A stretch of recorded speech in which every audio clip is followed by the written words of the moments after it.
The beginning of a legend. June 26, 1970. Hollis, Queens. A humid summer night. The kind where the air is thick with the scent of asphalt, sweat, and possibility. A young Irving Domingo Lorenzo Jr. watches from his window as cars cruise by, their stereos blasting the latest hip-hop beats. He doesn't know it yet, but he won't just listen to this music, he will change it. But how does a kid from Queens become one of the most powerful figures in the music industry? And why, after reaching the peak of success, does it all come crashing down? Stick around, because by the end of this story, you'll see why Irv Gotti was both a genius and a survivor in an industry that doesn't forgive mistakes. The spark that ignited a movement. Before he was Irv Gotti, he was just a kid spinning records. In the late 1980s, hip-hop wasn't the empire it is today. It was raw, underground, and hungry.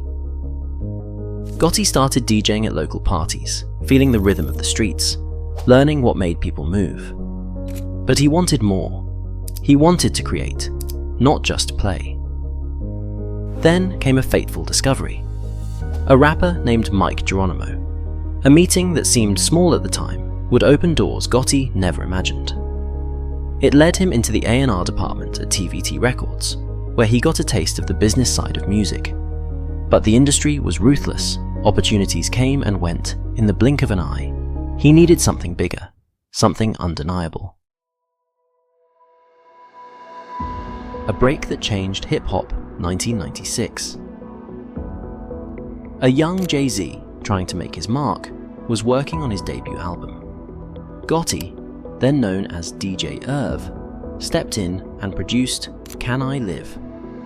The song wasn't just a track, it was a statement, a declaration of survival and ambition, and it got noticed. 1997, but his real moment came in 1997. He saw something in a rapper that others overlooked, a raw, animalistic hunger.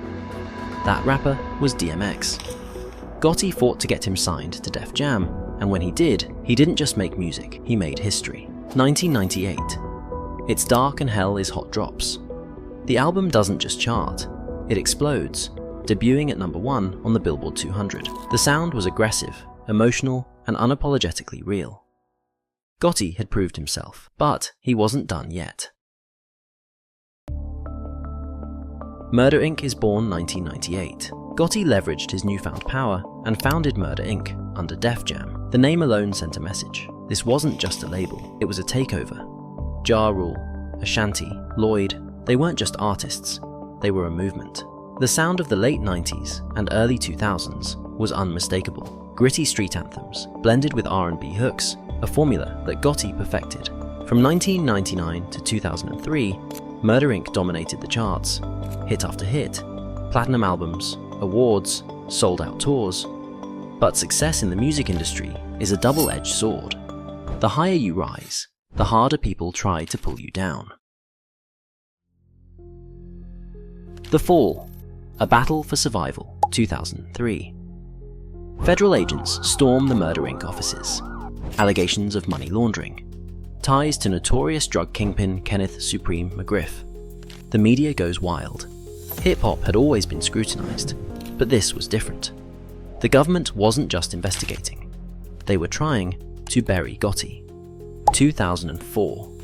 2 years. Endless court battles. Millions of dollars in legal fees. The industry turned its back. But in 2005, against all odds, Irv and his brother Chris were acquitted of all charges. But the damage was done. Murder Inc. was never the same. So what do you do when you lose everything you built? Reinvention and redemption Gotti refused to fade away. He pivoted. 2017. He launched Tales on BET, a revolutionary series that turned hip-hop songs into cinematic stories. It was proof that his storytelling genius wasn't just in beats and rhymes, it was in visuals, emotions, and experiences. But even as he rebuilt, life had one more test for him. The final chapter, 2024. A minor stroke, a warning shot, a sign that even the strongest aren't invincible.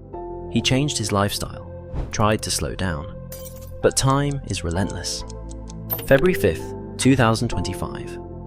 New York City.